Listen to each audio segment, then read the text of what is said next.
Father Philip Kaveel, ഇവിടെ ഇപ്പോൾ വാദമുഖങ്ങൾ താങ്കൾ ശ്രദ്ധിച്ചതാണല്ലോ. നമ്മുടെ മുമ്പിലുള്ള വസ്തുതകൾ പരിശോധിച്ചാൽ ആധാരമനുസരിച്ച് ഇത് വഖഫ് ഭൂമിയാണ്, വഖഫായിട്ടാണ് ആധാരം ചെയ്തിരിക്കുന്നത്. ജുഡീഷ്യൽ റിവ്യൂ നടന്നപ്പോൾ ജുഡീഷ്യൽ റിവ്യൂവിന്റെ ഘട്ടത്തിൽ ഇതുവരെ വഖഫ് ഭൂമിയാണ് എന്ന തീർപ്പാണ് ഉണ്ടായിട്ടുള്ളത്. ഒരുപക്ഷെ ഇനി ഭാവിയിൽ ജുഡീഷ്യൽ കമ്മീഷൻ വേറൊരു നിലപാടെടുക്കാം, അല്ലെങ്കിൽ കോടതി ഒരുപക്ഷെ വേറെ നിലപാടെടുക്കാം. ആസ് ഓഫ് നൗ പക്ഷേ ജുഡീഷ്യൽ റിവ്യൂവിലും ആധാരം അനുസരിച്ചും ഈ ഭൂമി വഖഫാണ്. അങ്ങനെ ഇരിക്കെ ഇക്കാര്യത്തിലൊരു സമവായം ഉണ്ടാവുക എന്നുള്ളത് നിർണായകമാണല്ലോ. ആ സമവായത്തിന് വേണ്ടി ശ്രമിക്കുക എന്നുള്ളതല്ലേ വൈകാരികമായി നിലപാടെടുക്കുക എന്നുള്ളതിനേക്കാൾ പ്രാധാന്യമുള്ളത്?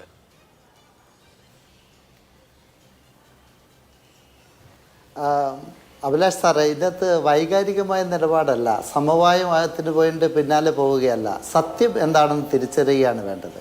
ഇത് വഖഫ് സ്ഥലം അല്ല എന്ന് ഇതിനോടകം തെളിഞ്ഞു കഴിഞ്ഞിട്ടുള്ളതാണ്. ഒരു ചർച്ചയിൽ ബഹുമാനപ്പെട്ട അഡ്വക്കേറ്റ് മുഹമ്മദ് ഷാ, അദ്ദേഹം മുസ്ലിം ലീഗിൻ്റെ വളരെ പരിണിതപ്രജ്ഞനായ ഒരു നേതാവാണ്, അദ്ദേഹം നിയമം അറിയാവുന്നയാളാണ്. അദ്ദേഹം ഞാൻ ഉൾപ്പെടെയുള്ള ഒരു ചർച്ചയിലിരുന്ന് കൃത്യമായി പറഞ്ഞതാണ്, അതായത് ഈ നിസാർ കമ്മിറ്റി തെറ്റിദ്ധരിപ്പിച്ചത് കൊണ്ടാണ് ഈ ഒരു പ്രശ്നമുണ്ടായത്. ആ നിസാർ കമ്മിറ്റിയുടെ റിപ്പോർട്ടിൽ വന്ന തെറ്റാണ് ഈ സ്ഥലം വഖഫാണ് എന്ന് പറയാനുള്ള ആധാരമെന്ന് അദ്ദേഹം പറഞ്ഞു, ഞാൻ പറഞ്ഞതല്ല. അദ്ദേഹം അത് കൃത്യമായിട്ട് വെളിപ്പെടുത്തിയിട്ടുമുണ്ട്. അത് ഇനി അതിൻ്റെ ഡീറ്റെയിൽസിലേക്ക് ഞാൻ പോകുന്നില്ല. അപ്പോൾ ഇത് വഖഫാണ് എന്ന് വെറുതെ പറഞ്ഞ പോലെ ശ്രീ മുഹമ്മദ് അലി കിനാലൂർ പറഞ്ഞു. അദ്ദേഹത്തിൻ്റെ നിലപാട് ഇതാണോ, ഈ വഖഫ് ഭൂമിയാണെന്നാണോ അദ്ദേഹത്തിൻ്റെ നിലപാട്? അതറിയാൻ എനിക്ക് താല്പര്യമുണ്ട്. ഞാൻ ചോദിക്കട്ടെ, ഈ വഖഫ് എന്ന് പറയുന്ന ഭൂമി അത് അള്ളാഹുവിൻ്റെ ആണ്, ദൈവത്തിൻ്റെ എന്നാണ് എൻ്റെ നിലപാട്. ഏത് ദൈവമാണ് പാവപ്പെട്ടവരെ ഇറക്കി വിട്ടിട്ട് ആ ഭൂമി സ്വന്തമാക്കാൻ നിൽക്കുന്നത്? അതൊക്കെ നമ്മൾ ചിന്തിക്കണം. ഇത് ഈ പാവപ്പെട്ട മുനമ്പത്തെ ആളുകളുടെ ജീവൽ പ്രശ്നമാണ്, അവരുടെ സ്വന്തം സ്ഥലമാണ്, അവരുടെ ആധാരമുള്ള സ്ഥലമാണ്. ആ സ്ഥലം വഖഫിൻ്റെതാണെന്ന് പറഞ്ഞാൽ അത് അംഗീകരിക്കാൻ സാധിക്കുകയില്ലെന്ന് ഇവിടുത്തെ പ്രശസ്തനായ ജഡ്ജി ബഹുമാനപ്പെട്ട കമൽ പാഷ പറഞ്ഞിട്ടുണ്ട്. അതുപോലെ ബഹുമാനപ്പെട്ട അഡ്വക്കേറ്റ് മുഹമ്മദ് ഷാ പറഞ്ഞിട്ട് അവർ മുസ്ലിം സമുദായത്തിൽപ്പെട്ട ആളുകളാണ്, അവർക്ക് ശരീഅത്ത് നിയമം അറിയാത്തവരല്ല, അവർക്ക് ഈ വഖഫിൻ്റെ നിയമങ്ങളുടെ നൂലാമാലകൾ അറിയാത്തവരല്ല, അവരത് പഠിച്ചിട്ട് കൃത്യമായിട്ട് പറഞ്ഞിട്ടുണ്ട്. അതുകൊണ്ട് വെറുതെ ഇത് വഖഫാണെന്ന് പറഞ്ഞാൽ അംഗീകരിക്കാൻ സാധിക്കുകയില്ല. ഇത് മുനമ്പത്തെ ജനത്തിൻ്റെ അവകാശത്തിൻ്റെ വിഷയമാണ്. ഇത് ആരുടെയും ഔദാര്യമല്ല, ഒരൗദാര്യത്തിന് വേണ്ടി അല്ല അവർ ചോദിക്കുന്നത്. ഈ കുടിയിറക്ക് എന്ന വാക്ക് തന്നെ തെറ്റാണ്. കുടിയിറക്ക് എന്ന് പറയുന്നത് ആരെങ്കിലും കുടിയേറിയതാണ് കുടിയിറക്കുന്നത്, അതല്ല. ഇത് അവരുടെ അവകാശപ്പെട്ട സ്ഥലമാണ്. അഭ്യുന്നതനായ മേജർ ആർച്ച് ബിഷപ്പ് പറഞ്ഞിട്ടുണ്ട്, ഇവിടെ ഒരൊറ്റ മനുഷ്യനെയും കുടിയിറക്കാനോ അല്ലെങ്കിൽ ഇറക്കി വിടാനോ അനുവദിക്കുകയില്ല. കാരണം ഈ പാവപ്പെട്ട ജനങ്ങളുടെ അവകാശമാണ്. അവിടെ ക്രിസ്ത്യാനികൾ മാത്രമല്ല ഉള്ളത്, മറ്റു മതവിഭാഗക്കാരുമുണ്ട്.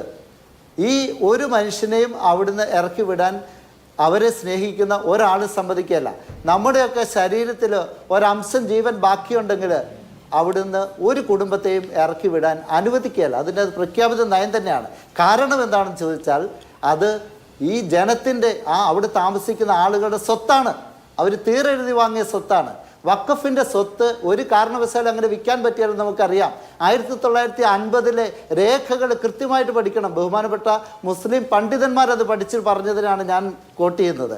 അതുകൊണ്ട് വെറുതെ വഖഫിൻ്റെ ആണ് എന്ന് പറഞ്ഞാൽ, ശ്രീ മുഹമ്മദ് അലി കിനാലൂർ പറഞ്ഞത് കേട്ടപ്പോഴെനിക്ക് തോന്നുകയാണ്, അങ്ങനെയാണെങ്കിൽ ഈ സ്ഥലം ഈ മുഹമ്മദ് സേട്ടുവിന് ആരാണ് കൊടുത്തത്? പാട്ടത്തിന് കൊടുത്ത സ്ഥലമാണ്.